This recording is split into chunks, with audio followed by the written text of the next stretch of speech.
Good morning, ladies and gentlemen, and welcome to an emergency ICBA cast. And it is an emergency not just for ICBA, but for the Canadian economy in general.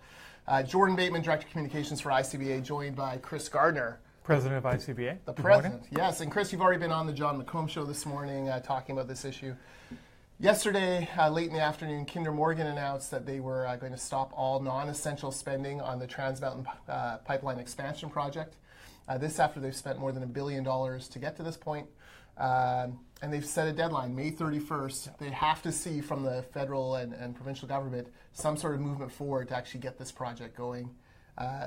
Chris, I think it's fair to say we were dismayed at this news.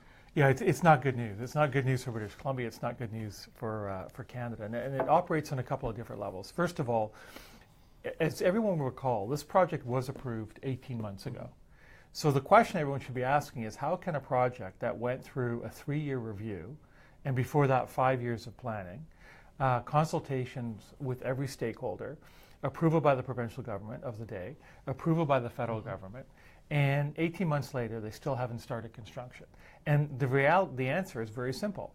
The NDP government in Victoria has at every turn threatened the proponent, put obstacles, harass them, done everything it can to delay this project and frustrate this project. So effectively, what the government in British Columbia is doing is they're ripping up this contract. Yeah. And they're basically saying to Kinder Morgan, you followed the rules, but the government in British Columbia doesn't care about the rule of law. You followed the process, but the government in Victoria doesn't care about the process. And that is sending a very, very negative message to investors in Canada and abroad about British Columbia being open for business, and the simple message is we're not open for business. Yeah, we're not open for business, and even if you're lucky enough to get a permit, to get an approval, it doesn't mean government has to stick to it. Right. Listen, governments govern at the time they're elected, and Kinder Morgan came through, whether the NDP like it or not, came through on Christy Clark's watch, and she made a deal that did not. Kinder Morgan didn't like the deal with British Columbia. Alberta certainly didn't like the deal with British Columbia. The federal government didn't like the deal with British Columbia. But a deal was struck with British Columbia on this approval. And when you make a deal, you should be able to go forward. Chris, I know there's lots of talk, what should happen next. I think you and I would agree the first thing that needs to happen is Trudeau needs to get John Horgan in a room and start having the really tough conversations about jurisdiction, about Canadian sovereignty, and about a province's role in confederation. Yeah, there's two things that are along with the fact that what the government's saying is that we're not going to honor the rule of law and we're not going to honor our commitments. They're also saying any province can hold the rest of Canada hostage. And what British Columbia is saying is that we don't like the product that Alberta is going to ship through British Columbia and export to Asian markets to create jobs and opportunities for Canadians. We don't like that, so we're not going to let you do that. That's a very dangerous precedent. This is bordering on a constitutional crisis. The second thing that Premier Horgan has done, he started a trade war with Alberta, which is now definitely going to escalate. Yeah. That's going to hurt British Columbians. It's going to hurt British Columbians who work in the energy sector. And remember, it is the biggest source of private sector investment in this country. And it's going to hurt British Columbians who work in other areas where Alberta is going to respond. They're going to have to respond. Mm-hmm. So we're at a crossroads, and it's not a great point that Canada's gotten to where it is today. There is no other country in the world that would do this.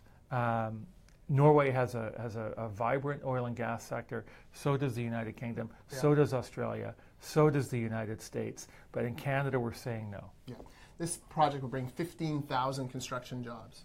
15,000 construction jobs. 189,000 person years of employment just in British Columbia, let alone in Alberta. A country is obviously a fabric, right? There's trade, there's interconnections. Alberta can hurt us a hell of a lot more than we can hurt them with this pipeline. Yep. We rely on them for our energy supply, our gasoline. If they turn off the taps, whether you think they can or not, or whether you think it's legal or not, legality seems to be out the window given John Horgan's actions. If they cut off the flow of oil or slow it to British Columbia, you're talking about $2-3 a liter gasoline. Yep. You're talking about YVR having problems serving airports. You're talking about almost an immediate recession. Alberta could stop the flow of goods from the ports that go by train through their province. Maybe they just slow them down at the border. Maybe there's some sort of, there's all sorts of crazy things that can happen now, and it's all because John Horgan, propped up by Andrew Weaver, doesn't understand a province's role in confederation. Well, and just think of it. The Premier came out a few weeks ago and said he supports LNG. And so he's going to do everything he can to get an LNG project approved. That's great. Yeah. But what he's saying is that it's okay for British Columbia to develop and grow its fossil fuel industry. Not okay for Alberta. Yeah. That doesn't make any sense. And the second thing you have to remember is there are, to the point on jobs that Jordan just made, there's also billions of dollars in tax revenues that Premier Horgan is prepared to walk away from. Tax revenues that are going to provide opportunities to build schools, fund our healthcare system, build new roads and bridges, support communities across this province. Relieve property taxpayers because a lot of it's municipal taxes. Yeah, this is it's really grim, and a couple of the myths are going out there that British Columbians don't support this pipeline. Well, Abacus data put this out on the weekend, showing BC 44% of British Columbians support the pipeline, only 21% oppose it. The opposition numbers are actually shrinking because of the actions of these professional protesters paid by American charities. I do find it funny that all of a sudden on Twitter, the professional protest movement is claiming that Kinder Morgan's a Texas company, and all these decisions are being made in a boardroom in Houston. That is a direct reflex action to the fact that their American funding has been exposed for the NGOs, for the Sierra Clubs, for the Tides Foundation, and now they're trying to push back on that narrative.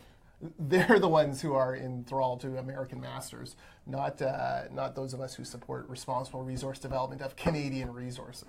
Yeah, and we want companies, Canadian and international companies, to be looking at BC as a place to come and invest dollars, create businesses, grow those businesses, develop talent. That's how an economy grows. And so we're missing a very important opportunity. And the Royal Bank of Canada, the CEO last week said, what he's witnessing is a flight of capital from Canada to the United States. And if you think of what's happened in the energy sector, where $40 billion worth of assets have been sold in Northern Alberta by every major global energy company, the TransCanada spent $1 billion trying to get its $17 billion Energy East pipeline approved. They walked away from that and said, we can't get it approved in Canada. Kinder Morgan's on the verge of being canceled. PNW LNG, that project was canceled. Keystone XL has been mired in debate and obstacles for the past decade.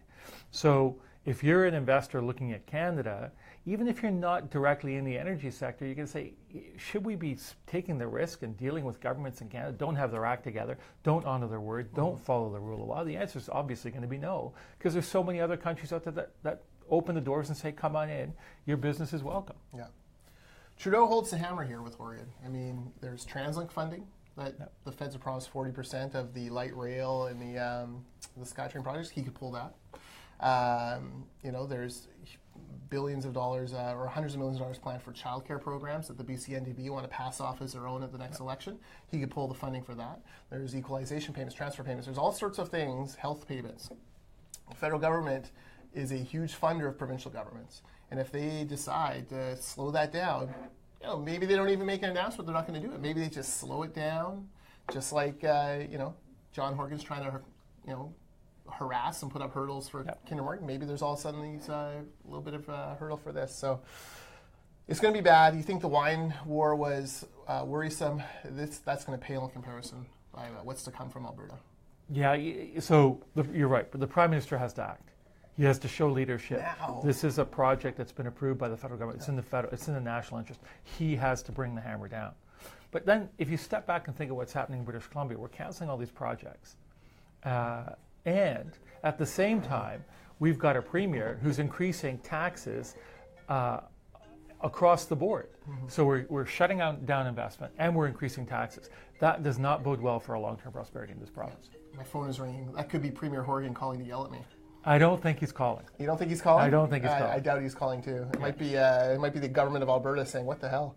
Yeah. All right. Well, just to wrap up, like, this is going to be bad. This is going to get a lot worse. We're committed to seeing this thing go through because it's construction jobs and because it's responsible resource development, two things that ICBA has stood for 42 years. We're going to stand for them for another 42 years. We want to see this thing go forward. If you want to help us, you can help us right away by going to gettoyes.icba.ca. On there, you'll see a page for Kinder Morgan, the Trans Mountain Expansion Project. You can send an email to John Horgan saying, saying basically, smarten up, buddy, get this thing built. In the meantime, stay tuned to all of our Facebook channels, Twitter, media. We're doing it all right now, trying to help rally the cause. And if you're watching this in Alberta or the rest of Canada, not everyone in British Columbia hates responsible resource development. Not everyone in British Columbia wants to stop the Kinder Morgan pipeline. There are many, many, many of us, in fact, twice as many of us who don't, who believe in this project and want to see it go forward. Chris, anything else? No, that's it. Have a good day, and hopefully in the next few weeks, this issue will turn around.